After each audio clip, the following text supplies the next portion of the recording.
အဲ့တော့ဒီနေ့ညဦးဇင်းတို့အားလုံးဟောတာကျင်ညိုချမှာကအရေးသုံးပါအလေးထားတဲ့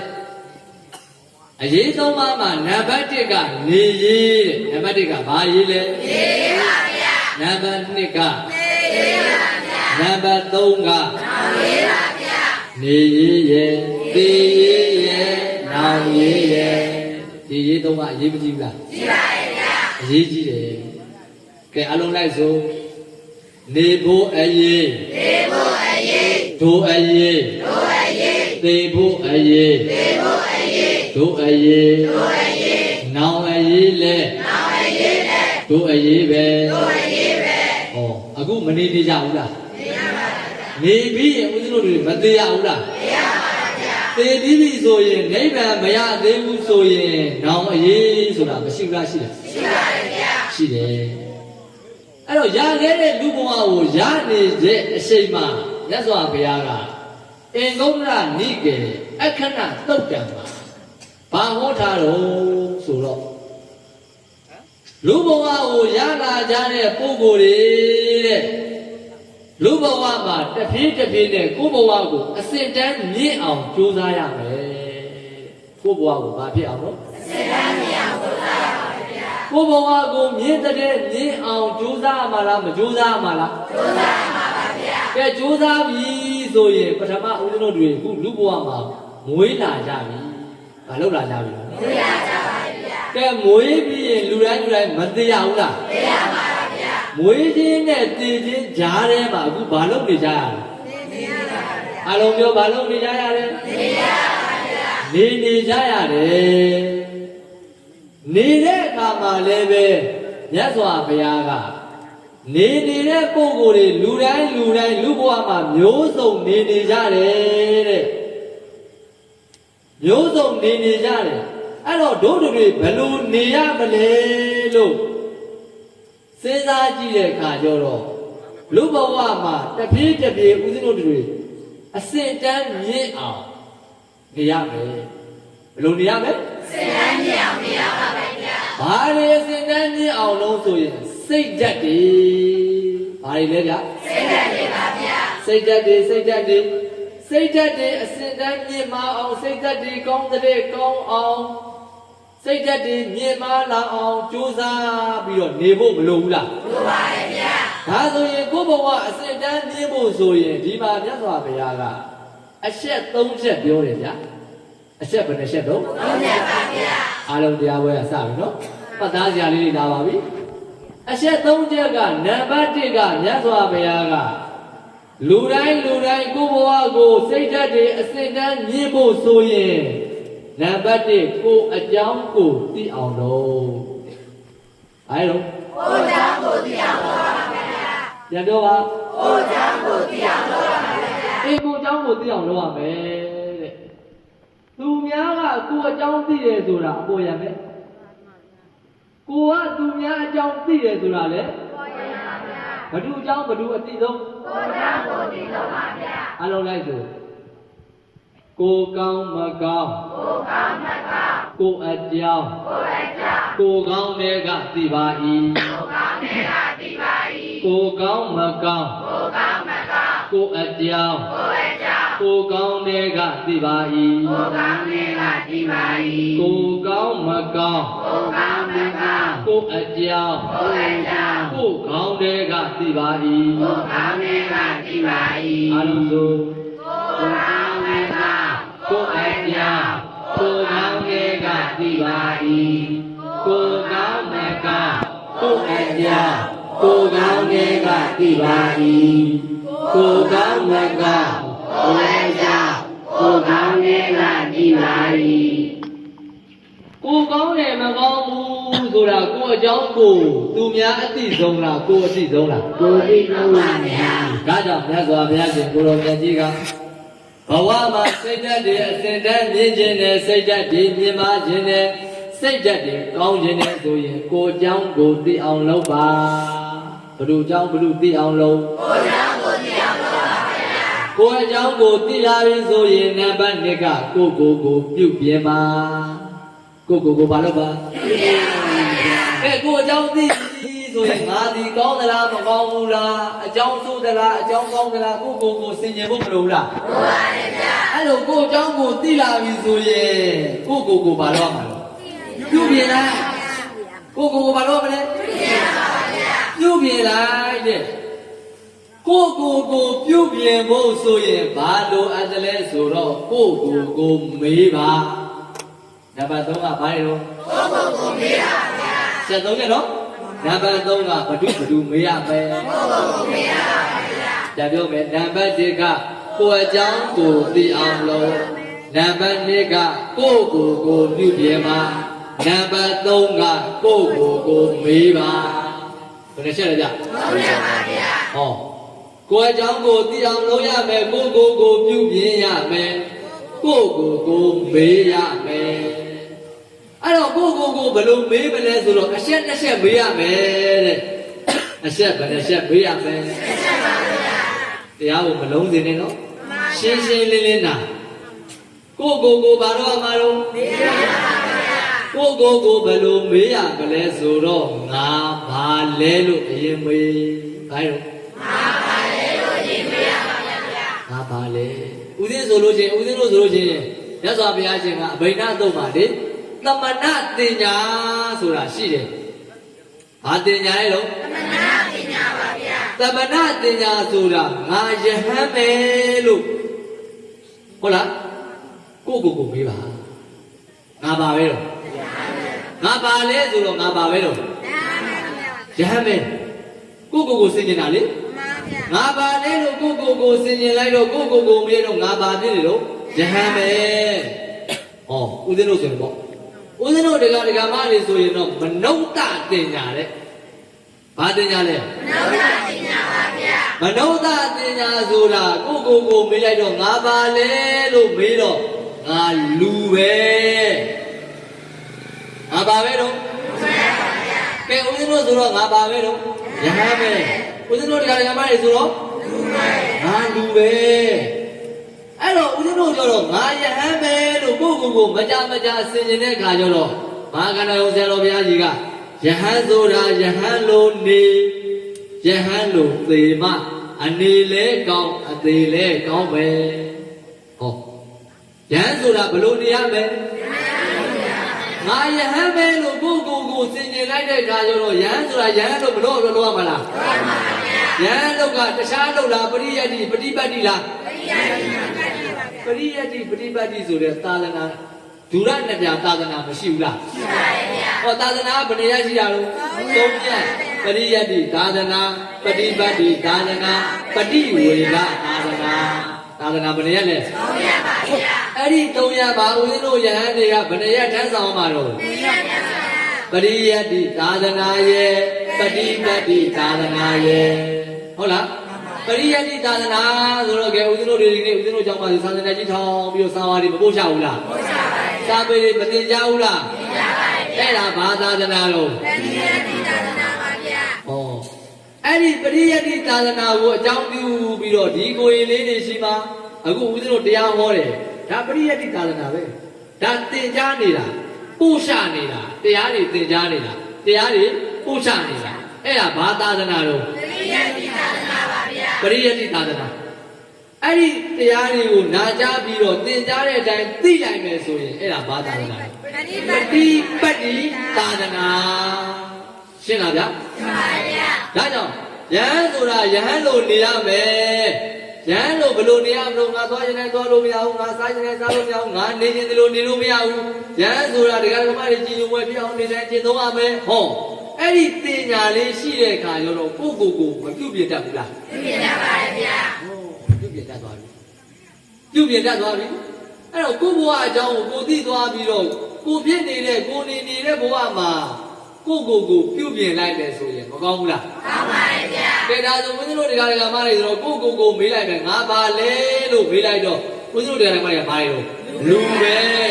ဘာပဲလဲဗျာလူပါဗျာဟောလူဆိုတော့လူအလုပ်တွေမရှိဘူးလားရှိပါတယ်ဗျာအဲ့လူမှလည်းပဲအမျိုးရှိတယ်မိဘသားသမီးဆရာတပည့်အလုပ်ရှင်အလုပ်သမား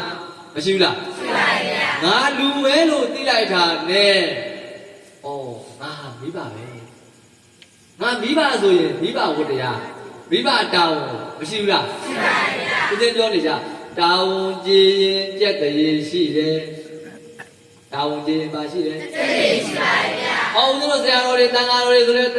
ဆရာတော်တွေတန်ဃာတော်တွေသူတောင်းဆိုမရှိဘူးလားရှိပါဗျာဆရာတော်တွေသူတောင်း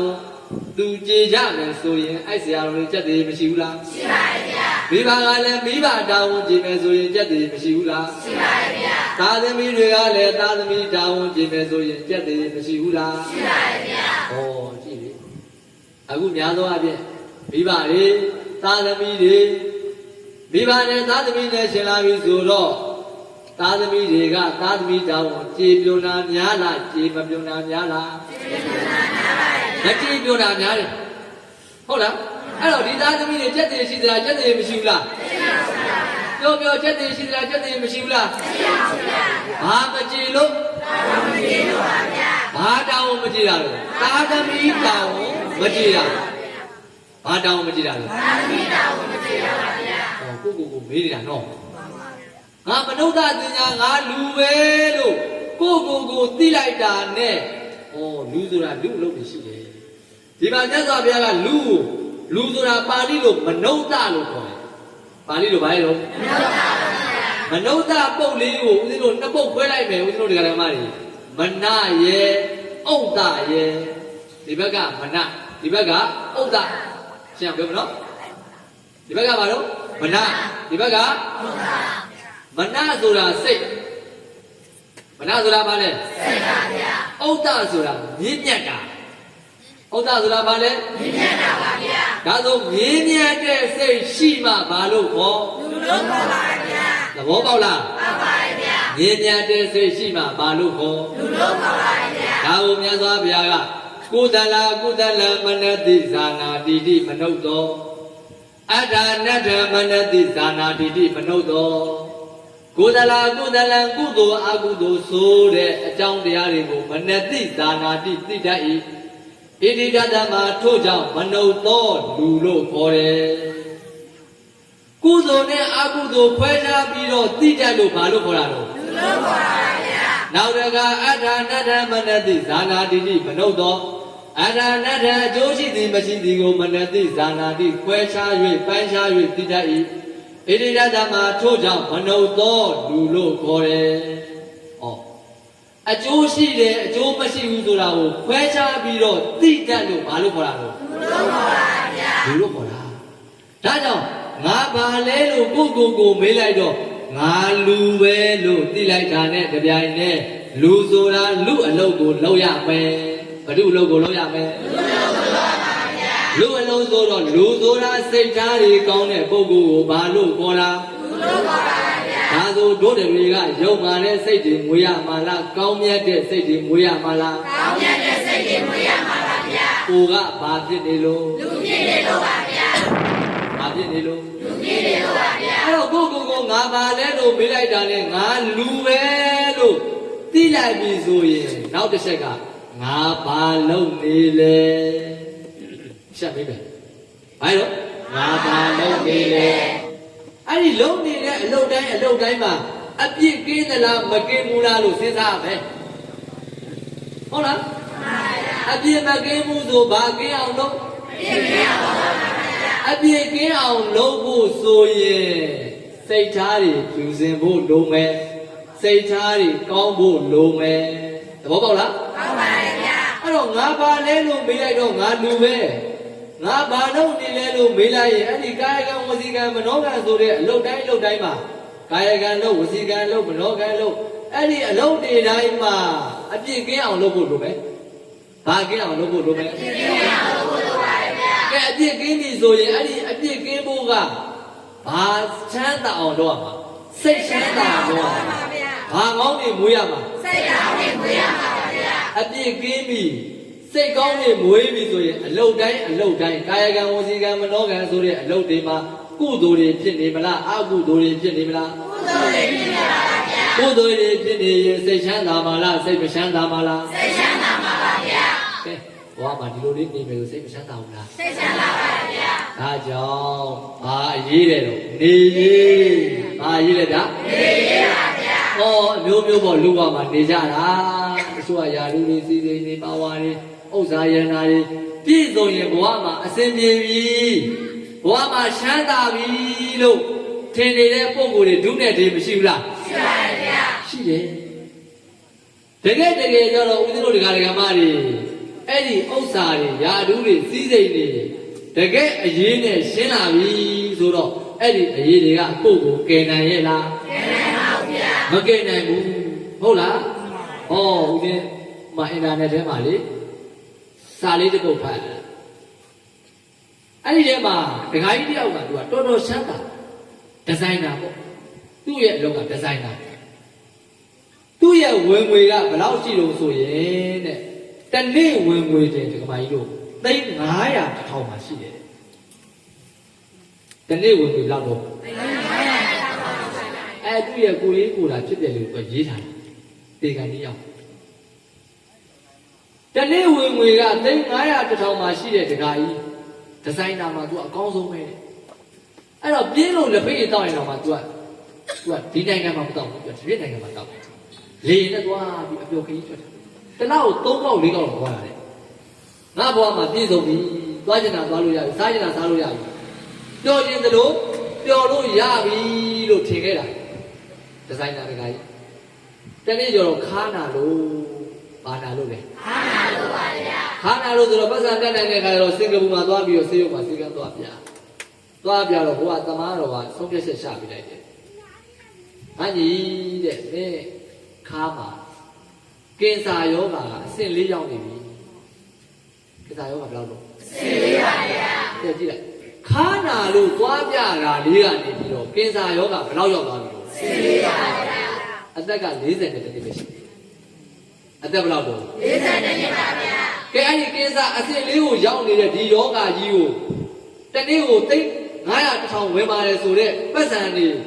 ကယ်နိုင်ပါမလားကယ်နိုင်ပါဘူးဗျာအဲ့ဒါဆရာကအကြီးရဲ့မင်းနေရရင်လည်းပဲမင်း9လ6လလောက်ပဲ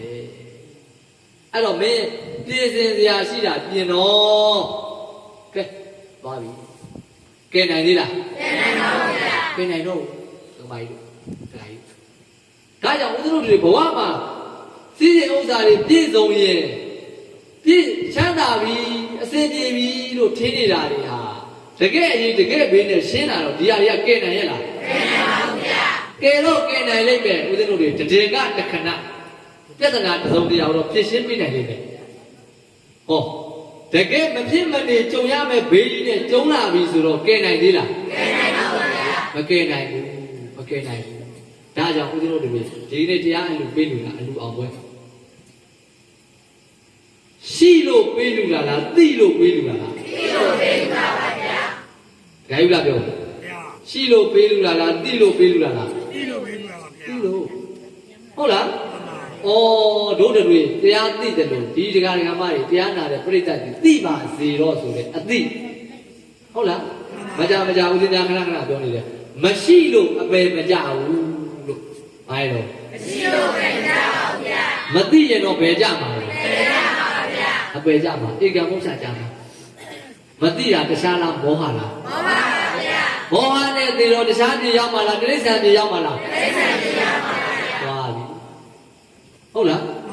ဒါကြောင့်မို့လို့မရှိတာထက်မခက်တော့မသိတာခက်ပါလေဗျာမသိတာနည်းနည်းခက်တာမဟုတ်ဘူးနော်တော်တော်ကိုခက်တာဟုတ်လားတော်တော်ကိုခက်တာဒါကြောင့်ဦးဇင်းတို့ဒီကနေ့ကမှလေဘဝမှာလေဘဝတစ်ခုတိုးတက်ရှင်တဲ့အောင်မြင်ခြင်းနဲ့ကြီးပွားခြင်းနဲ့ဆိုရင်နေရေးရတယ်အရေးမကြီးဘူးလားကြီးပါတယ်ဗျာနေရေးပြင်ဆင်မှသိရေးမှဆင်ခြင်တတ်တယ်ဟုတ်လားမှန်ပါဗျာနေရေးပြင်ဆင်မှသိရေးဆင်ခြင်တတ်တယ်နေရေးမှမပြင်ဆင်ခဲ့ဘူးဆိုရင်သိရေးမှဦးဇင်းတို့ဆင်ခြင်တတ်ပါမလားဆင်ခြင်ရပါဗျာကဲဒီပေါက်ဒီဝါဆိုရောက်လာပြီတကယ်သိရတော့မယ်အားလုံးဦးဇင်းတို့တကယ်မသိခင်အစမ်းသိကြည့်လိုက်ခါလေရဦးဇင်းအစမ်းသိကြည့်တယ်ငါသိပြီစမ်းတော့အောင်သိကြတာဘာဖြစ်ပြီတော့ပြောဘာလို့အစမ်းပေါ်တော့အစမ်းပဲကြည့်မဟုတ်ဘူးစောင့်မကြည့်အစမ်းပေါ်ဩငယ်ဘာသုံးနေ့ရက်သုံးရက်တော့ကျောင်းမှာလူမစီဘူးလားစီပါလားစီပါပါဆရာတော်ဘုရားဘလို့ပြတာလဲဗျာအမလေးငယ်ငယ်ရွယ်နဲ့ဟောလာပြီ လောက်ကြပါ2ရက်3ရက်4 5ရက်9ရက်10ရက်တလဟောနည်းနည်းတော့မှတ်ရအောင်ပဲတနေ့နှစ်ထောင်နေမှတ်ရပါဦးမလားမရပါဘူးဗျာမရတော့ဘူးရပါဦးမလားမရတော့ပါဘူးဗျာဟောဒါကသူများကိုပြောတာလေဟောကိုရေးကိုစဉ်းစားလိုက်တဲ့အခါကျတော့တကယ်မသိခင်အစမ်းသိကြည့်တော့ခုချိန်အောင်သိကြည့်ကြတော့သိရဲလားဆိုတော့မသိရဲသေးဘူးဘာမဖြစ်ရသေးဘူးလို့သိရဲပါဘူးဗျာဘာလို့ရှိလို့အကျိုးရှိလို့တကယ်တော့တကယ်ဘေးနဲ့ရှင်းလာပြီးတော့ဘာမှတတိယမအကျိုးကိုရင်ကြည့်ရတာဦးသိကြုံဘူးလို့ပြောပြတာတကယ်လက်တွေ့ပါဟုတ်လားတကယ်ဦးသိကိုဘေးပြတဲ့ခါကျတော့လေကိုဘေးပြလိုက်တာစိတ်အောင်ပါပြတဲ့ခါဘာမှတတိယမအကျိုးရင်ကြည့်ရတာဘယ်လိုလုပ်ရမလဲဟုတ်လားဘာလို့ဆိုတော့ဦးသိတို့မင်းကုန်းဆက်လို့ရပြောဘူးလေသူတပည့်တွေကိုမင်းတို့ကောင်လေးဒီခေတ်မှာနွားတွေပေါ်လာဘာလို့သိလားမသိပါဘူးဘုန်းကြီးတွေပေါ်လို့လေနွားတွေပေါ်လာဘာတွေပေါ်လို့လဲတော့အကျွေးတွေပြန်ဆက်ရတာဘာလို့ဩဒီကမတွေကတဘူအပြည့်စီမကြောင်းစာကြံထားတဲ့စီစဉ်ဥစ္စာရတနာတွေကနေပြီးတော့ဒီတန်ဃာတွေကိုသူတို့မနေနိုင်တဲ့တိုက်နဲ့မထားဘူးလားသူတို့မစည်းနိုင်တဲ့ကားတွေနဲ့မစည်းခိုင်းဘူးလားစည်းခိုင်းပါတယ်ဗျာမလူဘူးလားလူပါတယ်ဗျာအဲကြောင့်ဒီတန်ဃာတွေကတန်ဃာလို့ဆိုတော့ပြောပြီးတမနာတင်ညာမစင်းစားပဲနဲ့ယဟန်လို့မနေပဲနဲ့ယဟန်လို့မကျင့်သုံးပဲနဲ့နေမယ်ဆိုရင်အကျွေးတွေပြန်ဆက်ရတာဘာတွေပြန်ဆက်ရတာကျွေးတွေပြန်ဆက်ရပါဗျာကြောက်စရာမကောင်းဘူးလားကောင်းပါတယ်ဗျာကောင်းတယ်ဟုတ်လားဒါကြောင့်ဦးဇင်းတို့တွေဘဝမှာနေရေးကအရေးမကြီးဘူးလားကြီးပါတယ်ဗျာအဲ့ဒီနေရေးကောင်းပြီဆိုရင်သိရေးလည်းမကောင်းဘူးလားကောင်းပါလားကောင်းပါတယ်ဗျာနေရေးကောင်းပြီဆိုရင်ဘာအရေးလဲကောင်းပြီသိရေးလည်းကောင်းပါဗျာဟောသိဖို့ကလည်းဦးဇင်းတို့ထည့်သင်စားထားရမယ်အားလုံးမသိမဲ့သူပါလားပါပါဘူးဗျာအားလုံးအချိန်တည်းရင်မသိရဘူးလားသိရမှာလားသိရမှာပါဗျာသိရမှာသိရပြီသိပေါင်းသိဝါဆိုရောက်လာပြီဆိုရင်ဦးဇင်းမကြပြောနေတယ်မန္တလေးဆရာတော်ဘုရားကြီးကဗရဏတဏ္ဍသေကံဒီကာလတွင်ဒါနကမပြောင်းသီလကအကြောင်းဘာဝနာကအယောင်ဆောင်ခတ်ဆောင်ဆောင်အမတ်တမဲ့တော်အောင်သာနေခဲ့၍သေတော်မဲ့အခိုက်ဇောငါတံအစိုက်တွင်အဆိုင်တို့ထိကာမရည်ကြည်ရောင်တောင်းနဲ့ရောင်ပကဝေမိအားကဲ့သို့သေကံဒီကာလရောက်ပြီဆိုတော့ကိုယ်เจ้าကိုမစင်စားဘူးလားစဉ်းစားပါလားစဉ်းစားပါဗျာရွှေစီရှိပေါက်တွေထားဒီပေါက်တွေပါကြောင်းစဉ်းစားပြီကိုလုပ်ခဲ့တဲ့ကုသိုလ်เจ้าတွေစဉ်းစားပြီဒါနပြုခဲ့တဲ့เจ้าတွေစဉ်းစားလိုက်တဲ့အခါကျတော့ဒါနကပြောင်းရောင်မရှိဘူးတဲ့ဒါနကဘာမရှိဘူးဒါနရောင်မရှိပါဘူးဗျာဒါနပြုတဲ့အခါမှာဘယ်လိုပြုရမလဲဆိုတော့ကိုစဉ်းစားကြည့်လိုက်တော့ထင်ပေါ်ခြင်းလို့ကြော်ကြားခြင်းလို့နာမည်ရခြင်းလို့လူခဲ့တယ်ဟုတ်လားအဲ့လိုတွေလူခဲ့တဲ့အခါကျတော့ဒါနပြုတဲ့အခါမှာစင်ကြယ်ဖြစ်ပါမလားဖြစ်ပါဘူးဗျာဒါကြောင့်ဒါနပြုရင်နံပါတ်1စိတ်ထားလဲစင်ကြယ်ရမယ်လူဝယ်ပစ္စည်းလဲစင်ကြယ်ရမယ်ဘယ်နှခုစင်ကြယ်ရမှာလဲဘာတွေစင်ကြယ်ရမယ်စိတ်ထားလဲစင်ကြယ်ရမယ်လူဝယ်ပစ္စည်းလဲစင်ကြယ်ရမယ်စိတ်ထားလဲစင်ကြယ်ဖို့မလိုဘူးလားလိုပါရဲ့ဗျာကိုလူပြီးတာပဲကွာဆိုပြလို့မလုပ်အောင်ဘူးဘာလေးပဲလူစင်ကြယ်မုံမြတ်လုပ်ပြီးတော့မလုပ်အောင်လို့လူရမယ်တဲ့ဟုတ်လားဟောဘုရားပဲလေးကအစာအိမ်မှာအချို့ဆိုစိတ်ပါတဲ့နေ့တော့ကောင်းကောင်းမွန်လဲလိုက်တာပဲစိတ်မပါတဲ့နေ့တော့ရေကုန်မစေတော့ဘူးတန်းပြီးတော့စီးလိုက်ချိုးထွက်လိုက်တာဟုတ်လားဒါကြောင့်ဦးဇင်းတို့တရားဓမ္မတွေဒါနပြုတဲ့အခါမှာဒီစင်ကြယ်ခြင်းနှမျိုးစိတ်ထားလဲစင်ကြယ်လူဝယ်ပစ္စည်းလဲစင်ကြယ်အဲ့လိုစင်ကြယ်မလုပ်ခဲ့ဘူးဆိုတော့သေကံဒီကာလကိုเจ้าကိုစဉ်းစားလိုက်တဲ့အခါကျတော့ရင်လေးစရာလားရင်အေးစရာလားရင်လေးစရာပါဗျာဩဒါနကစင်ကြယ်မရှိဘူးသီလကိုစဉ်းစားပြန်တော့လည်းပဲသီလကလည်းပဲဒါနကမပြောင်းသီလကအကြောင်းသီလကဘာလို့ကြောင်းတောင်းသီလဘာသီလတော့ကြောင်းတောင်းသီလပါဗျာကြောင်းတောင်းသီလကဘာသီလပါကျွတ်တို့ကျက်တဲ့ပေါ့ဟုတ်လားကဲရှင်ပါသီလသွားယူရဆိုကြပါစို့လုံတဲ့ပုဂ္ဂိုလ်နဲ့မလုံတဲ့ပုဂ္ဂိုလ်ဘယ်ဟာများတော့ဟောလက်ရှိ၅ပါးသီလတော်မှာဦးဇင်းတို့တွေလုံတာနဲ့မလုံတာဘယ်ဟာများတော့လုံတာများပါဗျာဟောဦးဇင်းဟိုကနေကကြုံတာလေးပြောပြလက်တွေ့ပါဦးဇင်းကြောင့်မှာလေဝေးတော်ဘက်ကချောင်းကျူကတခါကြီးတဲပါအဲ့မှာအိမ်ကြီးကျောင်းကြီးကားကြီးလူထားတာရှိတယ် အဲ့ဒီတခါကြီးသားသမီးတွေကနေပြီးတရားဆွဲလို့ရုံးတက်နေရတယ်မိဘတွေကဘယ်လိုတရားဆွဲရလဲသားသမီးတွေကမိဘကိုတရားဆွဲတယ်ဒီတခါကြီးကိုသားတွေကတရားဆွဲတာတရားဆွဲလို့ရှေ့ပြန်လက်ပြန်လို့ရုံးချင်းသွားဦးရင်းလဲဟုတ်လားအဲ့မှာရှေ့တယ်မှာကြီးကဦးဆုံးမေးတယ်တရားသူကြီးရှေ့ဒါအတွေ့အကြုံဦးစင်းတစ်ခါမှမကြုံဘူးတရားရုံးတရားလို့ဘုန်းကြီးနဲ့ဟုတ်လားရှေ့နေကကိုယ်ကိုမေးရဆိုရင်တစ်ခါမှမကြုံဘူးတရားသူကြီးရှေ့မှာထိုင်တရားသူကြီးလိုက်ဦးစင်းဘုန်းကြီးရမ်းတာလိုက်မေးတဲ့ခါကျတော့သူကခုံပေါ်မှာတော့မထိုင်ဘူးလမ်းလျှောက်ပြီးတော့နားထောင်ရှေ့နေကဦးစင်းမေးရှင်ဘုရားတဲ့ဒီသားသမီးတွေကဒီမိဘကြီးကိုတရားဆွဲတယ်ဆိုတော့ရှင်ဘုရားအနေနဲ့ဘယ်လိုများမြင်တော့လဲရှင်းနေရရှင်ဘုရားဘယ်လိုများမြင်တော့ဗျာဒါအတွေ့အကြုံလေးဦးဇင်းတို့ဒါတွေပြန်ပြီးဖောက်တခြားဦးဇင်းအမြင်ကတော့ဦးဇင်းကယဟန်တန်ကဆိုတော့ဒီသားသမီးတွေဒုက္ခရောက်အောင်လည်းပြောလို့မဖြစ်ဘူးဟုတ်လားတမတ်ကြောက်ဦးဇင်းပြောရမှာဒီတခါကြီးကိုတော့ဒီတရားရုံးတော်မှာလွတ်မြောက်စေဒီသားသမီးတွေကိုတော့မလို့ဒုက္ခရောက်စေဆိုတဲ့ပုံစံမျိုးဦးဇင်းတို့မှလည်းမလိုလားဘူး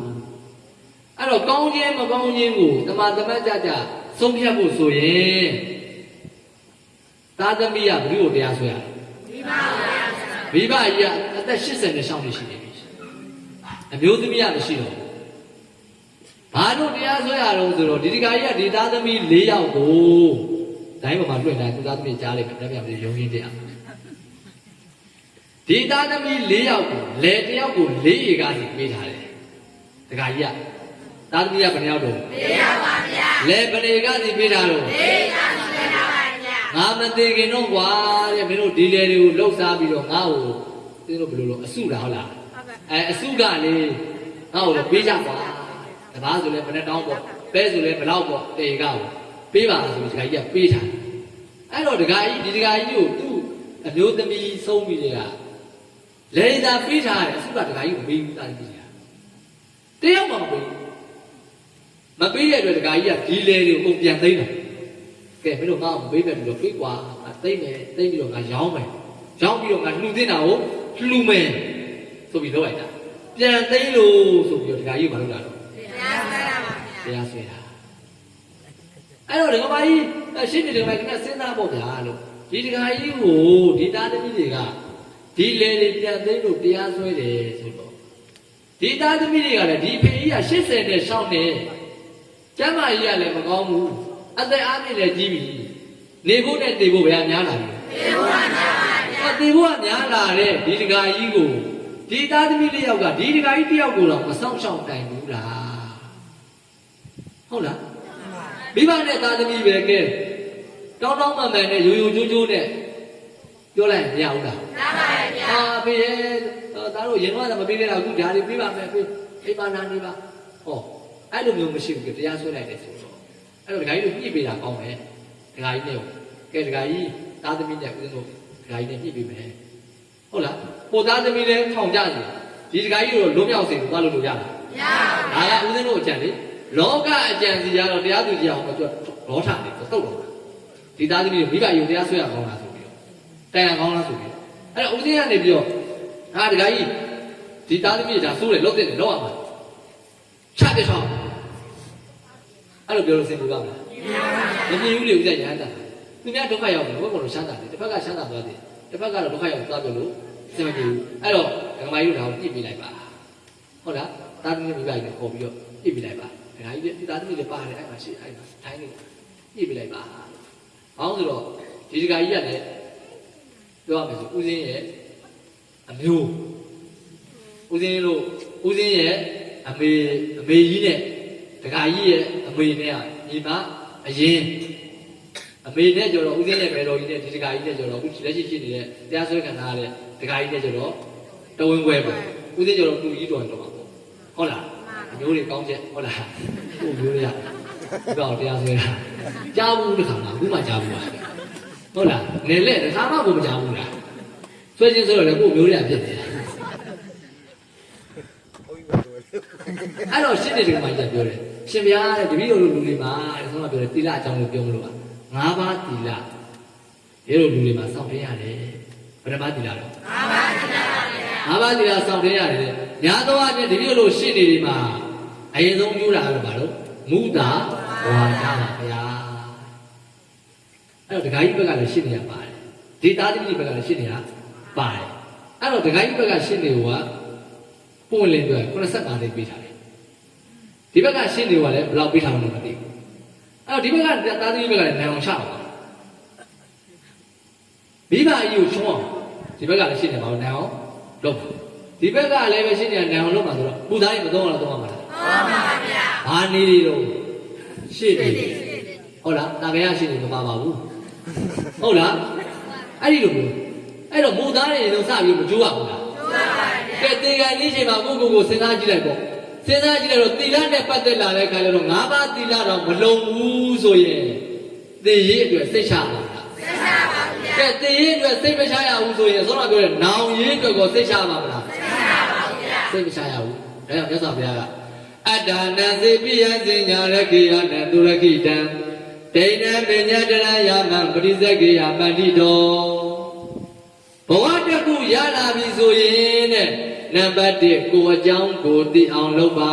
ဘယ်သူအကြောင်းဘယ်သူသိအောင်လုပ်ကိုအကြောင်းကိုသိအောင်လုပ်ပါကိုအကြောင်းကိုသိပြီဆိုရင်နံပါတ်2ကိုပြုပြင်ပါကိုဘာလုပ်ပါပြုပြင်ပါဗျာကိုပြုပြင်ဖို့ဆိုရင်နံပါတ်3ကကိုမေးပါနံပါတ်3ကကိုဘာလုပ်ပါမေးပါဗျာကိုမေးပါအဲ့တော့ကိုဘဝကိုမြတ်စွာဘုရားကလူဘဝရနေတဲ့အတွက်ဒီဘဝကြီးကိုတန်ဖိုးထားတဲ့အလေးထားတဲ့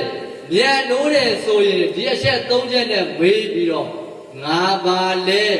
ငါဘာလုပ်နေလဲဘယ်နှချက်လဲအဲ့တော့ငါပါလဲငါဘာလုပ်နေလဲငါပါလဲလို့မေးလိုက်တော့ငါတို့ရဲ့ဘဝကဘာဘဝလို့လူဘဝငါလူပဲလို့သိလိုက်တာနဲ့နေတဲ့လူဟာမနခင်မိုးလင်ကနေမိုးရှုပ်တဲ့ဒီကာယကံဝစီကံမနောကံဆိုတဲ့ကံ3ပါးနဲ့မလှုပ်ရှားရဘူးလားလှုပ်ရှားပါပါဗျာအဲ့လိုကံ3ပါးနဲ့လှုပ်ရှားနေတဲ့ကာယကံဝစီကံမနောကံဆိုတဲ့အမှုတွေမှာအပြစ်ကင်းအောင်လုပ်ပါဘာကင်းအောင်လုပ်ပါအပြစ်ကင်းအောင်လုပ်ပါ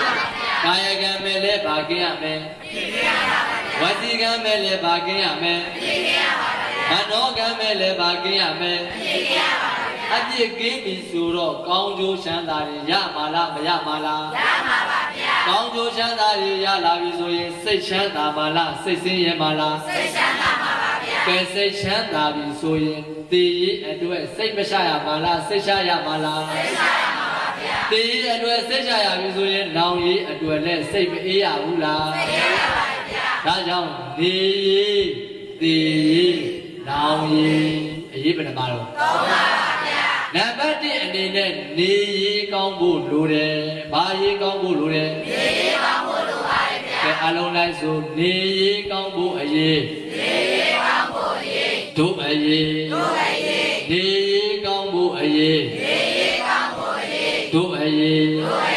သေရေးကောင်းဖို့အရေးသေရေးကောင်းဖို့အရေးတို့အရေးသေရေးကောင်းဖို့အရေးသေရေးကောင်းဖို့အရေးတို့အရေးနောင်ရေးကောင်းဖို့အရေးနောင်ရေးကောင်းဖို့အရေးတို့အရေးအရေးဘယ်နှပါလဲ၃ပါးပါဗျာဘာအရေးတွေလဲနေရေးရဲ့သေရေးရဲ့နောင်ရေးရဲ့အဲ့တော့နံပါတ်1ဖြစ်တဲ့နေရေးကပို့ပြီးတော့အရေးမကြီးဘူးလားကြီးပါတယ်ဗျာအဲ့တော့နေရေးကောင်းဖို့အတွက်အဆက်ကဘယ်နှချက်လဲ3ချက်ပါဗျာဘယ်နှချက်လဲ3ချက်ဘယ်နှချက်တော့3ချက်ပါဗျာအဓိကအချက်ပေါ့အဓိကအချက်ဘယ်နှချက်တော့3ချက်အဓိကအချက်3ချက်ကအဆုံးတော့ပြောပြီးပြီကိုเจ้าကိုသိအောင်လို့ကိုเจ้าကိုသိရင်ကိုပြုပြင်ကိုပြုပြင်ဖို့ဆိုရင်ကိုမေးပါကိုဘာလုပ်ပါမေးပါဗျာအဲ့ဒီလိုမေးပြီးဆိုမှဆုံးတော့ပြောတယ်ငါဘာလဲငါဘာလုပ်နေတယ်ဒီနေ့ညတရားဒါအဲ့ပဲဟုတ်လားကိုမေးပြီးတော့ယဟန်ဆိုရင်လည်းယဟန်တင်ညာသမဏတင်ညာငါယဟန်ပဲလူဆိုရင်လူတင်ညာငါလူပဲလို့အရင်ဆုံးသိအောင်လို့လူပဲလို့သိလိုက်တာနဲ့လူအလုပ်လုပ်ရမှာလားတခြားအလုပ်လုပ်ရမှာလားလူအလုပ်ဆိုတော့စိတ်ထားကောင်းဖို့မလိုဘူးလားလိုပါတယ်ဗျာဟောအချက်တွေကတစ်ချက်နဲ့တစ်ချက်ကဒုံတွဲပြီးတော့ဆက်ဆက်မိနေတာလေအဲ့ဒီအချက်တွေနဲ့ဦးဇင်းတို့တွေကိုပြုပြင်ဆင်ခြင်ပြီးတော့နေထိုင်လိုက်မယ်ဆိုရင်သေရေးမကောင်းဘူးလားမှန်ပါရဲ့ သေရေးကအလုံးမရင်ဆိုင်ရဘူးလားရင်ဆိုင်ရမှာလားရင်ဆိုင်ရမှာပါဗျာကဲရင်ဆိုင်ရပြီဆိုရင်သေရေးပြောင်းပြောင်းမတ်မတ်နဲ့ကောင်းကောင်းမွန်မွန်သေနိုင်ဖို့မလိုဘူးလားလိုပါတယ်ဗျာသေရေးကောင်းပြီဆိုရင်ဘာအရေးလဲကောင်းပြီကောင်းရေးလဲကောင်းပြီအဲ့တော့အရေးဘယ်နှပါသုံးပါပါဗျာတရားကောင်းစဉ်ကအရေးသုံးပါအလေးထားဘာလဲတော့အရေးသုံးပါအလေးထားပါဗျာအဲ့တော့နေရေးကိုအဓိကအလေးထားပြီးတော့ကိုပြုပြင်စင်စင်ကျင်ပြီးတော့နေနိုင်ကျင့်သုံးနိုင်ကြတဲ့သူတော်ကောင်းတွေဖြစ်နိုင်ကြကုန်ပြီလေဘဝမှာဓမ္မနဲ့တည်ဆောက်ပြီးတော့မိမိတို့ရဲ့ဘဝကိုနေရေးမှာကာယကံဝစီကံမနောကံဆိုတဲ့ကံသုံးပါးတွေကကာယကံလည်းအပြည့်ကင်းအောင်ဝစီကံလည်းအပြည့်ကင်းအောင်မနောကံလည်းအပြည့်ကင်းအောင်အလုံးလိုက်ဆိုပြောမြည်ကြံလဲသင်စိတ်တဲ့အမြဲစင်ကြင်ပါပြောစေမှလဲသင်စိတ်တဲ့အမြဲစင်ကြင်ပါပြောပြပြန်လဲသင်စိတ်တဲ့အမြဲစင်ကြင်ပါလုံးမြည်ကြံလဲသင်စိတ်တဲ့အမြဲစင်ကြင်ပါလှုပ်ဆဲမှလဲသင်စိတ်တဲ့အမြဲစင်ကြင်ပါလှုပ်ပြီးပြန်လဲသင်စိတ်တဲ့အမြဲစင်ကြင်ပါတွေးမိကြံလဲ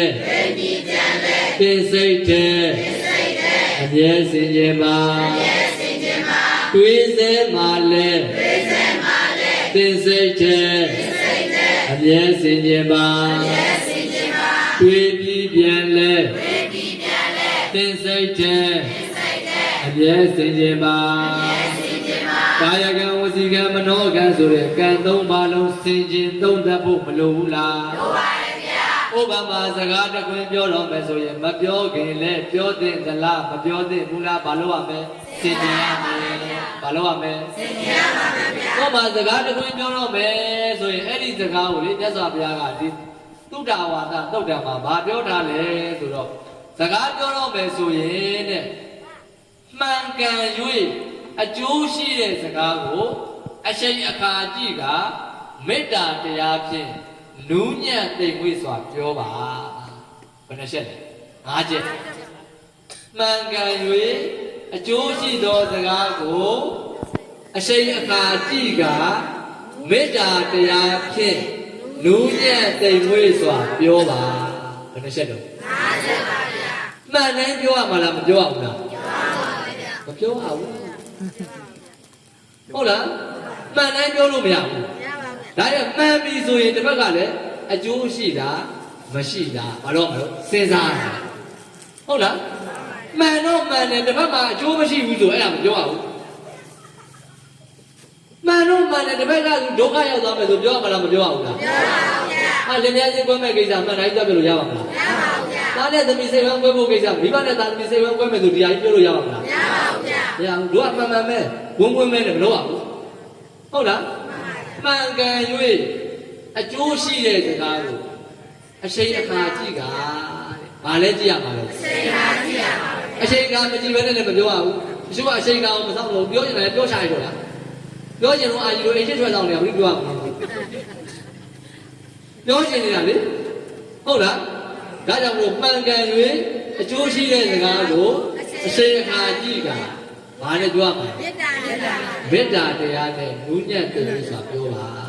စကားပြောတဲ့အခါဒါကြောင့်မပြောခင်လည်းပဲမလုပ်ရမှာတော့စင်ကြင်ပြောသေးမှလည်းစင်ကြင်ပြောပြီးရင်လည်းစင်ကြင်ကာယကံဝစီကံမနောကံဒီလိုသုံးပါလို့ဒီတိုင်းလေးစင်ကြင်သွားမယ်ဆိုရင်အပြစ်မကင်းမလားကင်းလားကင်းပါဗျာအပြစ်ကင်းပြီဆိုစိတ်မချမ်းသာဘူးလားချမ်းသာပါဗျာစိတ်ချမ်းသာနဲ့လူ့ဘဝမှာနေထိုင်ရပြီဆိုရင်ပြောစရာမကောင်းဘူးလားကောင်းပါရဲ့ဗျာကဲဒါကြောင့်နေရင်ဘာလို့စင်ကြင်နေရင်ဘာလို့စင်ကြင်မှဦးဇင်းတို့တွေသိရေးကောင်းပါလားမကောင်းပါလားကောင်းပါပါဗျာဒါကြောင့်နေရင်သိရေးနောင်ရေးအရေးဘယ်နှပါတော့ကောင်းပါပါဗျာဒါကြောင့်အရေး၃ပါအလေးထားတဲ့ဟုတ်လားအ ဦးသိန်းရဲ့တရားတော်တွေကဦးသိန်းကတရားဟောပြီးဆိုဇတ်တော်တွေသိမပါဘူးဇတ်တော်ကိုစူးစမ်းပေးပြီးတော့သိမပြောဒီဇတ်တော်တွေထဲမှာအဓိကဇတ်တော်အချင်းချုပ်တယ်ပွင့်ရဘာကိုပြောချင်တာလဲဟုတ်လားဒီဇတ်လည်းမှာတုံးနဲ့တုံးတယောက်နဲ့တယောက်အကျိုးရှိအောင်ဘာတွေဖြစ်သွားတာလဲဆိုတော့ပွင့်ကိုပြောချင်တာအဲ့တော့ဒီမှာမြတ်စွာဘုရားကအင်္ဂုတ္တရတိကအခဏတုတ်တံမှာအရေးသုံးပါအလေးထားမှုဒီအချက်တွေမပြောတော့ဘူးလားပြောပါပါဗျာအဲ့တော့ဦးဇင်းတို့တွေကဓမ္မတွေကဒီတရားတော်ကိုနာကြားပြီးတော့ဒုဘဝမှာနေရောသိရောနောင်ရောအရေးကြီးတယ်လို့ဆင်ခြင်ဖို့မလိုဘူးလားမှန်ပါဗျာအဲ့လိုဆင်ခြင်ပြီးတော့ပြင်ဆင်လိုက်ရင်မကောင်းဘူးလားမှန်ပါဗျာကောင်းတယ်ဒါကြောင့်ဒီနေ့ဒီအရေးသုံးပါတရားတော်ကိုဟောကြားနာကြကြည်ညိုကြပြီးတော့မိမိတို့တွေမိမိတို့ရဲ့ဘဝကိုနေရေးသိရေးနောင်ရေးပြင်ဆင်၍အရေးသုံးပါအလေးထား၍ကြိုးစားပွားများအားထုတ်နိုင်ကြကုန်သောသူတော်ကောင်းတို့ဖြစ်နိုင်ကြပါစေကုန်သောရဲ့တို့ပတ္တနာအောင်စုခါခါပြုလိုက်ကြကုန်ရာတည်း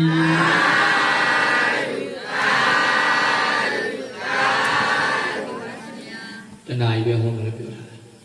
နော်ကဲဒါကြီးစီးတယ်